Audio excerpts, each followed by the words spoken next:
Here we are in the train, everybody. We're at the zoo. We're going for a ride, Norman. My wife is as embarrassed as usual. But my little muffin bear. Show your tummy to Mom. Your tummy? Show your tummy. There's another baby in there, everybody.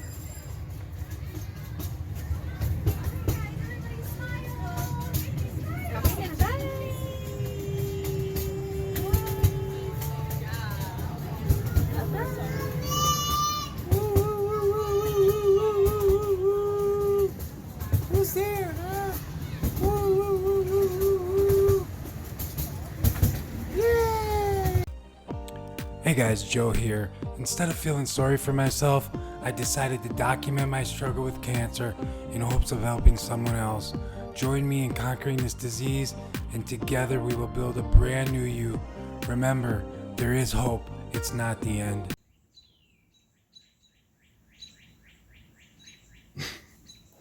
Hey guys, Joe Rachel here, back again, trying to relate to somebody out there that's doing chemo. I'm back on the bag, baby. Just started again. Third cycle going down today. And it's becoming pretty routine. I feel pretty good. I feel a little tired, you know. They give you well, they're giving me Benadryl. I don't even know why. I think the first day they said it relaxes your body prior to the Rituxan, which is the first day. And I can actually give you the protocol. It's Rituxan, so it's R-EPOC, right? And the bag here, in my pump bag. So it's Rituxan the first day and prednisone, right? And then it's prednisone and these three medications here that are the next 3 days through the pump. So that's Tuesday, Wednesday, Thursday. And then Friday I go in and I get the Cytomax or cytotoxin or just whatever it is. Doxorubicin. All right. Vincristine, and etoposide. So that's the R-EPOC is the Rituxan, etoposide, prednisone,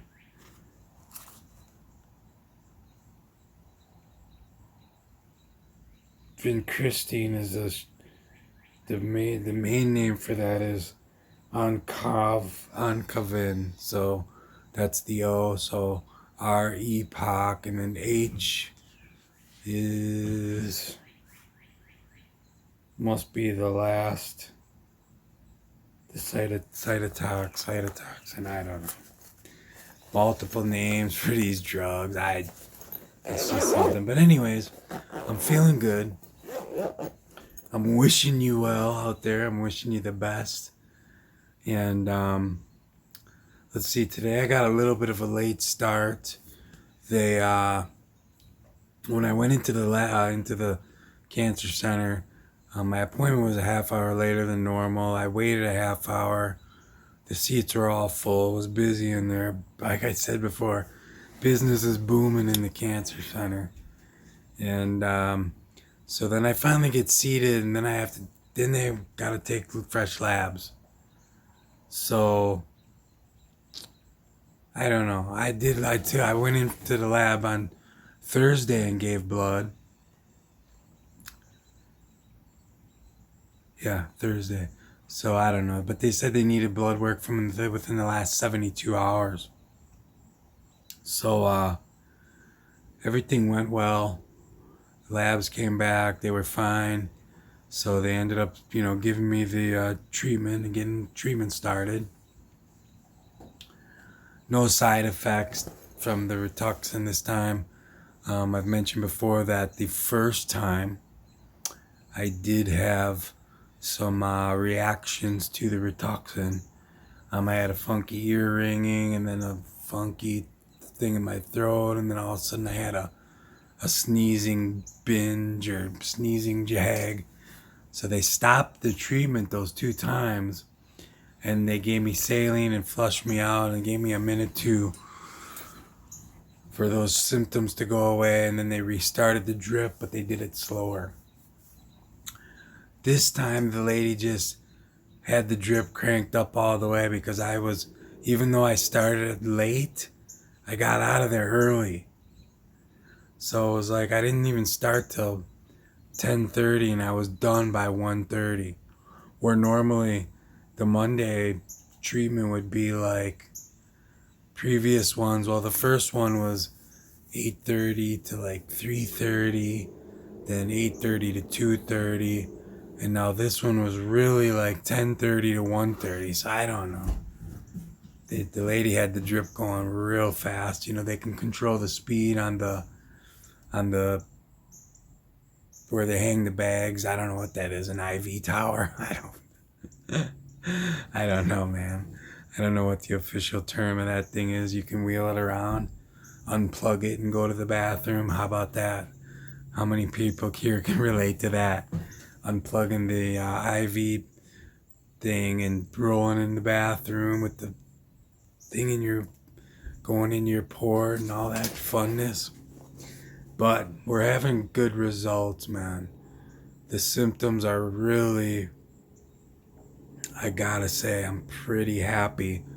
I hope things continue in this direction. I see so many people struggling and having such a hard time compared to me. I almost feel like I'm cheating you guys. I'm happy on one hand that things are going well for me at the moment. On the other hand, I feel bad for people that are really struggling and having a hard time, people that are not responding at all to the treatment. People like my brother Rob here from the assembly I go to, which is basically church. He's now tested positive again for the 3rd time. And this is just, there's arguments out there. Does the chemo make it worse? Does the chemo make the cancer jump around? Does the chemo make it more likely that the cancer is going to come back later? And it's scary. And I don't think this is really the best treatment that we could be offered. In regards to somebody who's pretty far gone, I think this is like for myself, I couldn't breathe. Like my heart was about to blow out of my chest, and I couldn't breathe anymore. I had one lung down to like a lesser capacity of normal functionality, let's just say, and then one lung that was being squeezed by the tumor down to like 30%. Basically, they were calling that lung collapsed. And so I can breathe now. I'm getting results. My tumor's shrinking. I really believe that positive mindset has something to do with it, but my brother Rob, man, testing positive again for the 3rd time. He's got his port. I just don't know what to say about it. I feel so torn.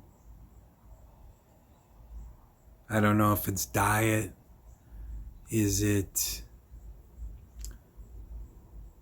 going back to the old eating routines and taking in toxins, or is it outside of his grasp? These things it's so hard to tell. And we can't tell. We don't know. I know there's people that are I was eating healthy for the last 10 years.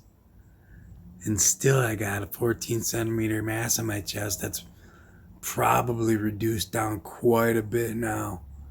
I would say it's reduced half, maybe 7 centimeters or something, because the relief that I've gotten, it has to be shrunk quite a bit. I mean, I haven't slept on my back for 10, 11 months. Yeah. And I'm able to lay on my back now, which I wasn't able to lay back even a little bit, or I would start coughing and coughing up phlegm. And so I've been sleeping on my stomach for months, 11 months. And that's frustrating. But now I'm able to lay on my back. I mean, I can breathe. I can swallow 2 pills at a time. My food's not getting stuck. There's just so many little things that have improved. I had a gigantic, what looked like, maybe it's like, one of these skin diseases. I can't think of it right now. It looked like, I can't think of it now, but it's gone.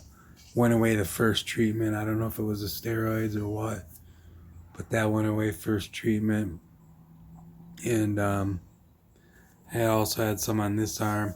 Just so many improvements, guys. And the whole thing is I'm 100% convinced I'm going to be healed.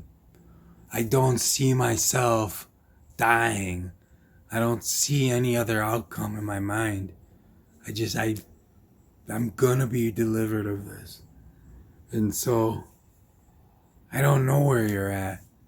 I don't know if you're sitting around feeling bad for yourself and imaging yourself dead or dying, which I highly recommend you don't do. I'm creative visualizing my future and what I'm going to do next and what I'm working on here in the house on the computer, doing some marketing or whatever, trying to learn how to do some internet marketing. And I'm just seeing the next phase. I got a baby on the way. I got a 2-year-old. I got a 16-year-old. I got a wife. I gotta live, man. I can't die. I'm not gonna die. And I'm convinced, just beyond a shadow of a doubt, that I'm gonna beat this. And I think that's important. I don't normally say that word like that. It's important. Yeah. So keep your mind right. And if it isn't there, I talked to some people in the group and they're like, well, how do you get like that? And you just brainwash yourself. Just keep thinking over and over positive. I'm going to live. I'm going to make it. I'm strong. I'm better than this. And before too long, it's just mindset. It's just ingrained in your mind, and it will lead to the outcome that you want because the mind is so strong. So, love you. Remember, there is hope. It's not the end. Be strong. Live. Decide to live. Now I got a mosquito by my face. Live, man. Live. That mosquito ain't taking my life either.